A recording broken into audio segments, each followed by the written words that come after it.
क्या भारत का युद्ध लड़ने का तरीका पूरी तरह बदलने वाला है? जरा सोचिए, अगर सीमा पर अचानक संकट पैदा हो जाए तो क्या थल सेना, वायु सेना और नौसेना अलग अलग फैसले लेंगी या फिर एक ही कमांडर के आदेश पर एक साथ कार्रवाई करेगी? यही है भारतीय सेना के उस बड़े थिएटर कमांड प्लान का मकसद, जिसे देश के सबसे बड़े सैन्य सुधारों में एक माना जा रहा है। और अब वर्षों की चर्चा के बाद ये योजना जमीन पर उतरने के बेहद करीब नजर आ रही है। नमस्कार, आप देख रहे हैं संपन्न भारत और मैं हूं कृष्णा तिवारी।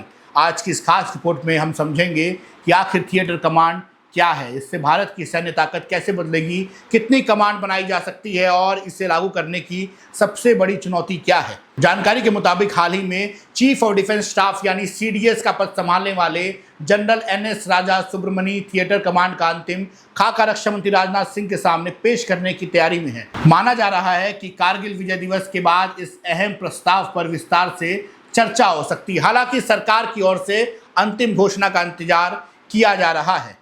सबसे पहले समझते हैं कि अभी व्यवस्था कैसी है। वर्तमान में भारतीय थल सेना, वायु सेना और नौसेना अपनी अपनी कमांड, ट्रेनिंग योजना और संचालन प्रणाली के तहत काम करती है।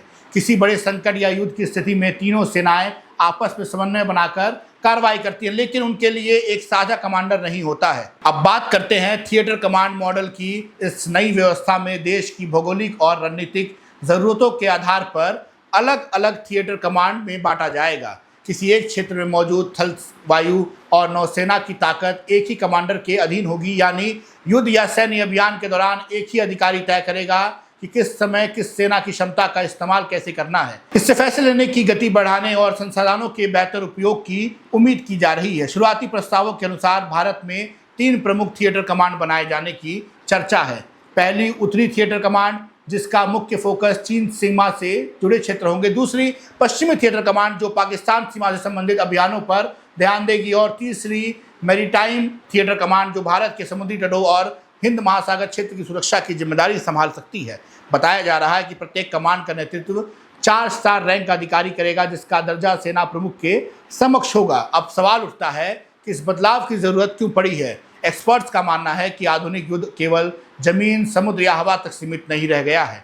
साइबर स्पेस, अंतरिक्ष, ड्रोन और लंबी दूरी की मिसाइलें आज युद्ध की रणनीति का अहम हिस्सा बन चुकी हैं। ऐसे में अलग अलग संरचनाओं में काम करने वाली सेनाओं के बीच तेजी से तालमेल बनाना चुनौतीपूर्ण हो सकता है। इसी वजह से दुनिया के कई बड़े देशों में संयुक्त कमांड की दिशा में कदम बढ़ाए हैं। रिपोर्ट के अनुसार हाल के वर्षों में सीमा पर तनाव के दौरान 3 सेनाओं के बीच तेज समन्वय की आवश्यकता ने इस सुधार पर चर्चा की और गति दी है। सैन्य विशेषज्ञों का कहना है कि भविष्य की चुनौतियों से निपटने के लिए पहले से एकत्रित कमांड संरचना अधिक प्रभावी साबित हो सकती है। हालांकि इस बड़े सुधार के सामने कुछ महत्वपूर्ण चुनौतियां भी हैं। सबसे बड़ा मुद्दा है फोर्स जनरेशन और फोर्स एप्लीकेशन का। आसान भाषा में कहें तो सैनिकों की भर्ती, ट्रेनिंग और हथियारों की खरीद जैसे जिम्मेदारियां मौजूदा सेनाओं के पास रहेंगी, लेकिन युद्ध या अभियान के दौरान इन संसाधनों का इस्तेमाल कैसे और कहां किया जाए, ये अधिकार थिएटर कमांडर के दिया जा सकता है। इस अधिकार, जिम्मेदारी और बजट के बंटवारे को लेकर विभिन्न स्तरों पर बातचीत जारी है। तो कुल मिलाकर थिएटर कमांड सिर्फ एक